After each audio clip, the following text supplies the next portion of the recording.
মালিক জিজ্ঞাসা করে প্রতিদিন, বান্দা কি কারণে আমাকে ছেড়ে দিলা? হ্যাঁ,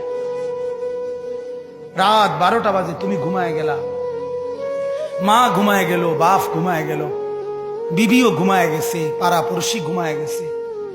আল্লাহ বলেন, আমি তো ঘুমাই নাই বান্দা, আমিও তো ঘুমাই নাই। সারাদিনে আমিও তো জগৎটা পরিচালনা করছি, তবুও তো আমার কোনো ক্লান্তি নাই, আমি তো ঘুমাই নাই। কেন ঘুমাই নাই জানো বান্দা?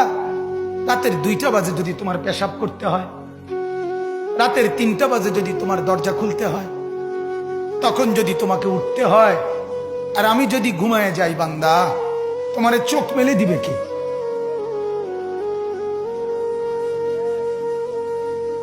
এই বাপ, চোখ মেলে দিবে কে?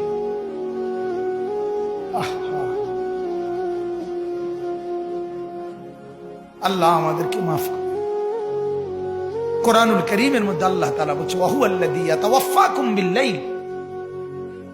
কোরআনে আল্লাহ বলে, বান্দা শোনো, প্রত্যেকটা মানুষকে রাত গভীরে যে ঘুম আমি দেই, সেটা ঘুম না, আমি ওয়াফাত দেই, আমি মূলত মৃত্যু দিয়ে দেই। আবার আমি দয়া করে একটা নির্দিষ্ট সময় পরে চূড়ান্ত মৃত্যু দেব বলে আমি আবার সেই হায়াত সকালবেলা যখন জাগতে শুরু হয় তখন আমি ফিরে দেয় আল্লাহ। এমনও মানুষ আছে পৃথিবীতে, রাত্রিবেলা ঘুমাইছিল ভালো মানুষ, সকালবেলা আর জাগে নাই। আমার একজন দূরসম্পর্কীয় চাচা আছে, প্রফেসর ছিলেন, ভালো মানুষ ছিলেন, রাত্রিবেলা জলজ্জান্ত মানুষ ঘুমাইছে, সকালবেলা আর দরজা খুলে দেখছে ওই মানুষটা জীবিত ছিল না, মারা গেছে। হতে পারে না? হতে পারে কিনা বলেন না?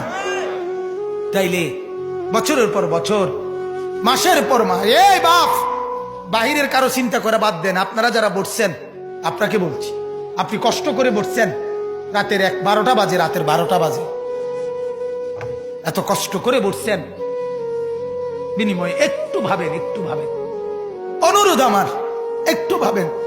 আজ মাঝে মাঝে মন চায় আল্লাহর বান্দা মুসলমানদেরকে বুকে জড়ায় ধরে কাঁদি যে বাপ, কেন এত ভুল করছেন? আল্লাহকে কেন এত নারাজ করছেন? যার বিবি বেপর্দা, আপনি আল্লাহকে কত পরিমাণ নারাজ করাচ্ছেন। যার স্ত্রী, যার মেয়ে বেপর্দা, আপনি আল্লাহকে কি পরিমাণ নারাজ করছেন বলেন? এক কুকুর মরলে, লাশ ফেলে রাখলে যেই দুর্গন্ধ ছড়ায়, সেই দুর্গন্ধে অল্প কিছু মানুষের কষ্ট হয় কিছুক্ষণ, কিন্তু এক নারী বেপর্দা হাঁটলে যে যুবকগুলোর চরিত্র নষ্ট হয়, সেই নারী এক মরা লাশওয়ালা কুত্তার চাইতেও বেশি দুর্গন্ধ ছড়ায়। কুকুরের দুর্গন্ধ এত বেশি ছড়ায় না, বেপর্দা নারীর দুর্গন্ধ যে পরিমাণ ছড়ায়। সে তো শত শত যুবক তার চরিত্র শেষ করে দিছে। এই সিনেমার নায়িকা নর্তকীরা উলঙ্গ আর ছবি আর বিবস্ত্র ছবি আর নাচ গানের এই ফুর্তি দেখিয়ে এরা হাজারো যুবকের চরিত্র গঠন করে না নষ্ট করে? কথা বলেন না কেন?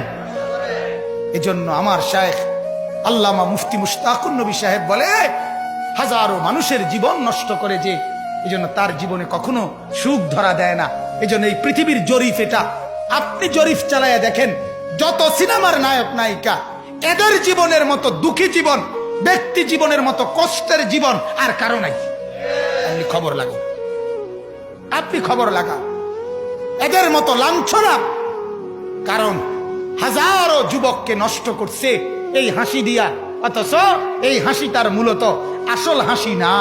এই হাসি যদি ল্যাবে অথবা ডায়াগনস্টিক সেন্টারে পরীক্ষা করায়, প্রত্যেকটা হাসির মধ্যে ফরমালিন পাওয়া যাবে। কি পাওয়া যাবে? ফরমালিন, ফরমালিন, ফরমালিন পাওয়া যাবে। এগুলা হাসি না, এগুলা ধোকা। ঠিক কিনা বলেন না?